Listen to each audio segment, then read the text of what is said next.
Malugod na tinanggap ng Department of Interior and Local Government ang pagkakatalaga kay Police General Jose Melencio Nartates Jr. bilang ganap na hepe ng Philippine National Police at paggawad sa kanya ng ranggong Police General. Ayon sa DILG, pinatutunayan ng pagtatalaga ni Pangulong Ferdinand Marcos Jr. kay Police General Nartates ang matibay na paninindigan ng administrasyon sa pagpapatupad ng batas, mas pinaigting na kampanya kontra kriminalidad at seguridad ng mamamayan. Tiniyak din ng ahensya ang buong suporta nito sa bagong PNP chief sa pagsusulong ng profesionalismo at pagpanunumbalik ng tiwala ng publiko sa kapulisan.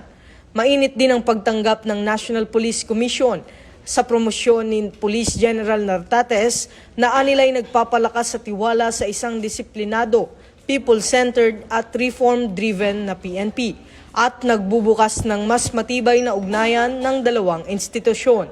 Ito ang bagong PNP para sa bagong Pilipinas, serbisyong mabilis, tapat at nararamdaman.